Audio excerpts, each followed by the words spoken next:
Hello. Because I can't be with you in class today, or for some of you who might be absent, I wanted to record this brief video to explain historiography, which will be the subject of today's activity. When somebody studies history, history is not just a list of every single event that's ever happened. It's not just a story of, or one story of a series of events, but history is a lot more complex. History is everything that's happened, but also our interpretation of everything that has happened. And that interpretation can be changed.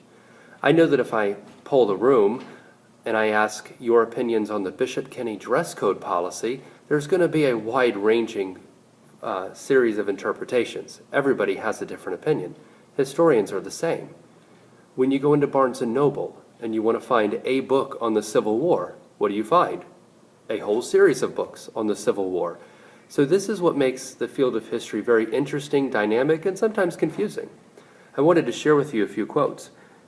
Bernard Bailyn said, "History is everything that has ever happened and and our understanding of everything that has happened." So our understanding is the historiography, and that changes. You might say, well, why does that change? Current events sometimes play a role in historiography. For example, in the 1960s, people were very critical of American society and government, especially on college campuses where many protests were happening. And so that criticism of government and that criticism of society started to find its way into history books. People who were studying, let's say, the Puritans of the 1600s or the colonial social movements of the 1700s took that lens of being critical of society and being critical of government and used that to interpret events of the past. If I took a history book, let's say the American Pageant, which is what the AP students read, if I took the first edition of that history book written in the 1950s and read a piece of colonial history, and then took that book published today, the 14th edition, the interpretation is going to be totally different. So historians are impacted by current events, current themes, current opinions, and that affects how they write the history, how they write the interpretations of history. That's just one realm. Historians also line up politically. Some historians are more liberal, some are more conservative, some are more consensus. And they're affected by different schools of history, different trends of historical thought, if you will. For example, in the history journals that I received today, there's a lot more emphasis today on race, gender, class, and even sexual orientation in how people research history. That's been a product of current events. There's other things that affect history. Finding new information. A great example of this is the Cold War. After the collapse of the Soviet Union in 1991, we gained access to all kinds of new documents and archival information from the former Soviet Union. So now historians are rewriting the history of the Cold War because we know more. Anytime people uncover new evidence, whether it be archaeological evidence or an old diary from the Civil War that's discovered, it adds to our interpretation of history. So our understanding of the historical past is always changing. And those are just a few examples. So what you're going to be doing in class today while I'm gone is you're going to receive this packet here. And this packet gives a timeline of different schools of history and how that's changed, and some examples. So I want you to look through that packet. And after the timeline, you'll be looking at a few examples of how our understanding of history has changed. One set in here is from the Civil War. Another is about the Monroe Doctrine, and you can see how interpretations of the Monroe Doctrine have changed over time. There's another one in here that's one of my personal favorites, is the Dakota Conflict of 1862. So I hope you enjoy this activity. And before we begin the activity, I want to read you a story. Greetings again from the back of the room this time. So I would like to read you a story to help illustrate how interpretations of history can differ. It's a very complicated story. It's the story of the Three Little Pigs. Everybody knows the story of the Three Little Pigs, or at least they think they do. But I'll let you in on a little secret. Nobody knows the real story because nobody has ever heard my side of the story. I'm the wolf, Alexander T. Wolf. You can call me Al. I don't know how this whole big bad wolf thing got started, but it's all wrong. Maybe it's because of our diet. Hey, it's not my fault wolves eat cute little animals like bunnies and sheep and pigs. That's just the way we are. If cheeseburgers were cute, folks would probably think you were big and bad too. But like I was saying, the whole big bad wolf thing is all wrong. The real story is about a sneeze and a cup of sugar.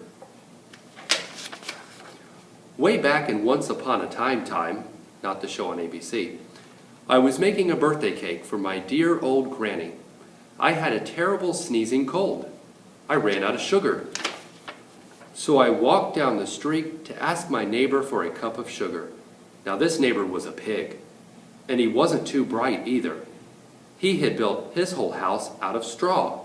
Can you believe it? I mean, who in his right mind would build a house of straw?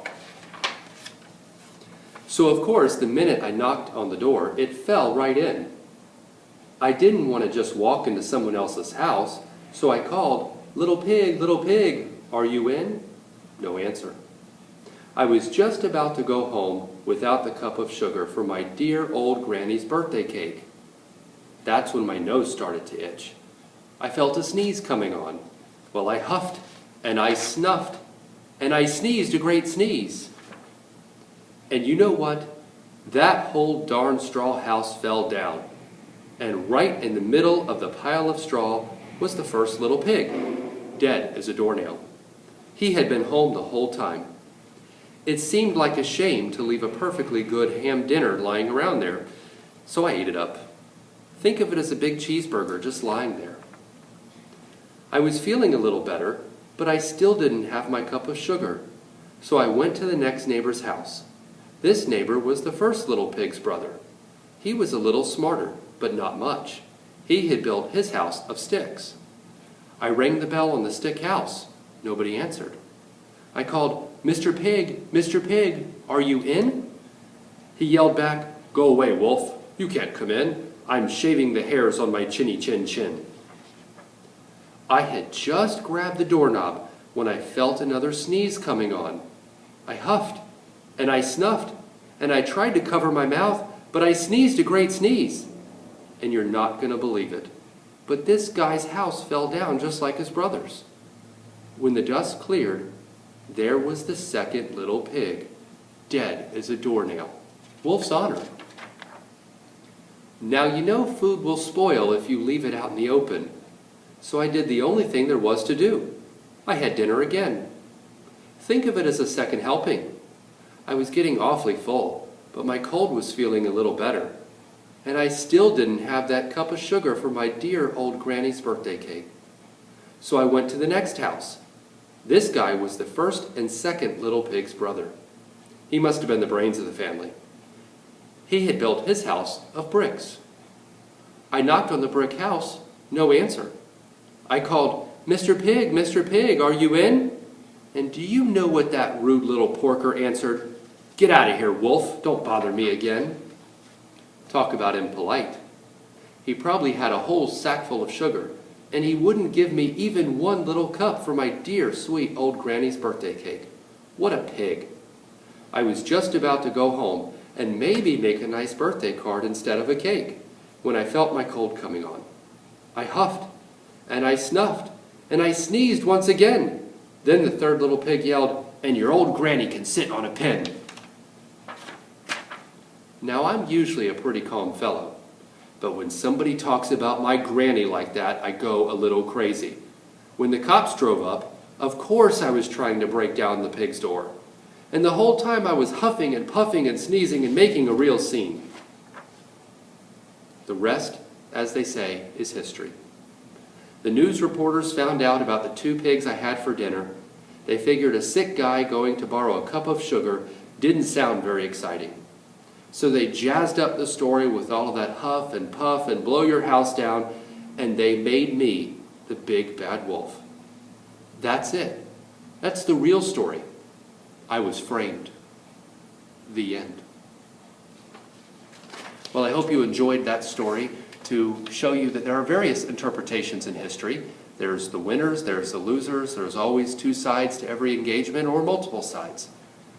So when you look at history, and to study history well, you really have to read a lot, and you have to study a lot, and you have to read various interpretations. And that's challenging, but it also can be very exciting. Take care.